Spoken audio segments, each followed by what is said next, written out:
Ina Zimmerman.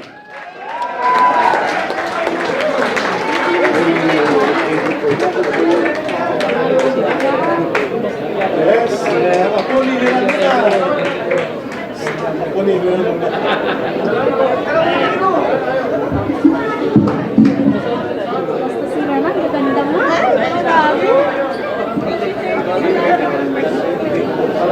Zimmerman po yan, isang kabataan po. Zimmerman ang kanyang apelyido.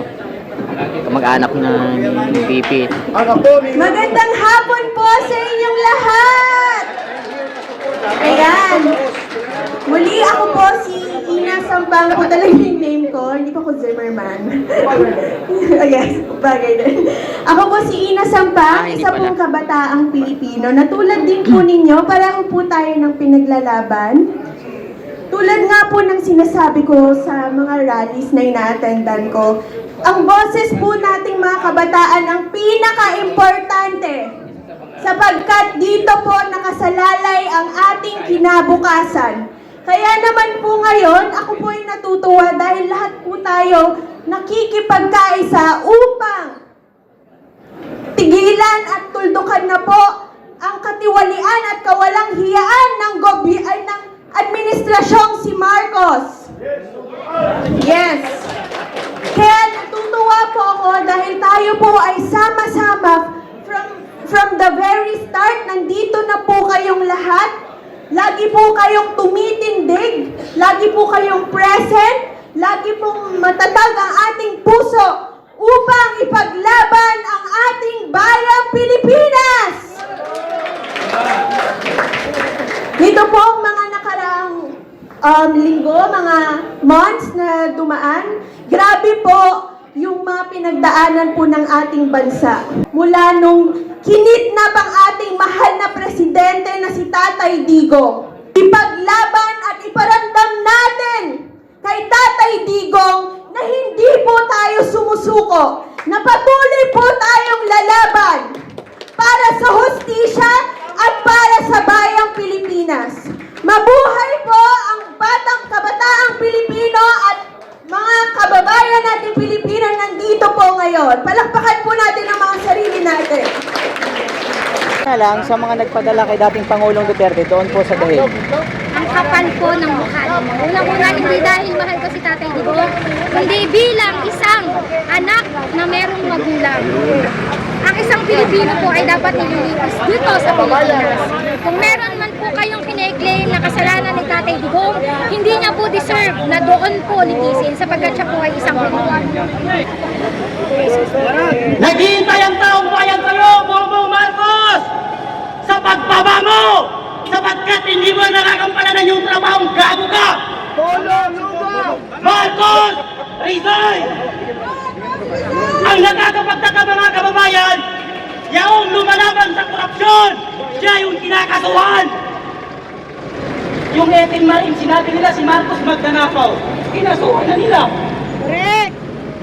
Bakit si Martin Romualdez hindi ba kulong-kulong? Kasagwat!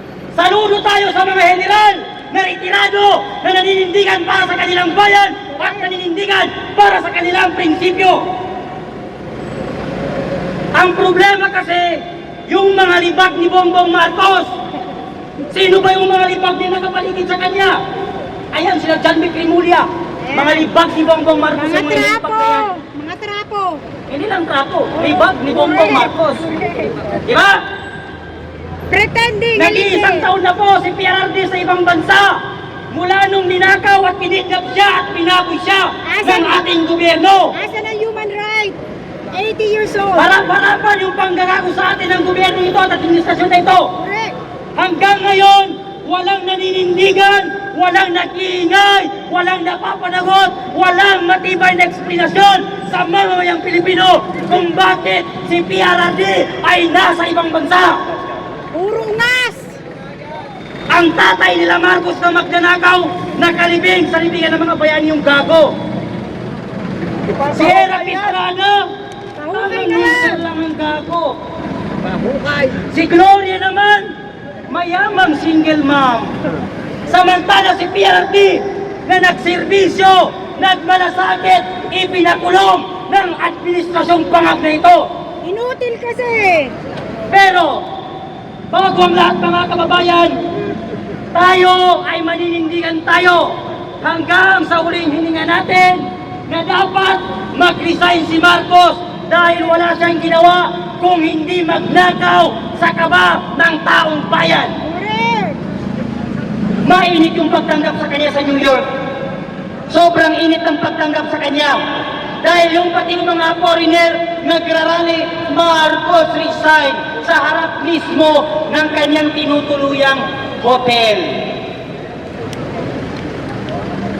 Supreme Court. Papayag ba tayo na matapos ang taon na ito na hindi mawala si Marcos? Hindi sapat na bumabalan si Bongbong Marcos. Dapat lumayas sila sa Pilipinas. Dapat mamatay. Ito, may regalo tayo kay Bongbong Marcos. Bongbong Marcos, ito ang iyong pagmumuka. Ito, walang respeto ang tao sa'yo dahil wala kang alam kung hindi magnanakaw. Ikaw ang presidente, pero ang suporta ng tao at simpatya nila nakasuporta sa mga Duterte. Basagin natin ang kanyang pagmumuka. Itapo natin dyan. Bongbong Marcos, tignan mo, pagkatapos ka namin babasagin, tatapakan ka namin at tuduan ka namin. Yan! Tuhan mo! Apak! Apak! Apak! Apak! Walang sandaan ako! Marcos resign! Marcos resign! Marcos resign! Marcos resign! Marcos resign! Ito lang po kang ulo, Marcos! Marcos resign! Marcos resign! Sabi ni John Micrimulya, huwag kang sisigaw ng Marcos resign kasi inciting constitution. Paano inciting constitution yun eh? Nagsalita ng Durog na si Bangag. Durog si Bangag. Nagsalita, hindi na niya alam. Hindi nga marunong sunod sa mga interview sa kanya eh. Tapos sasabihin naman ng bobong siya doon, saan ka makakita ng presidente Bangag? Kaya ang galing-galing sumagot. Kahit nga UAA, hindi niya masabi. Kahit United Arab Emirates, hindi niya masabi. Nagalimutan kasi ni Bongbong Marcos bago siya mag-flight papuntang United Arab Emirates, sumingot. Kaya nung nandun siya, mabuhay ang mga Pilipinas, gago! Ilan na ang Pilipinas? 8. Ilan ang Pilipinas, Marcos? 10. Isa lang ang Pilipinas, pero milyong-milyong Pilipino ang ayaw sa'yo at gusto kang parisainin. Bago tayo magtatapos sa mga kababayan, pakinggan po natin ang message ng hakbang ng maisog ng magmumula kay Atty. Vic Rodriguez. Meron po siyang mensahe sa atin mga kababayan. Ang ating minamahal na dinayang senador noong eleksyon, Atty. Sana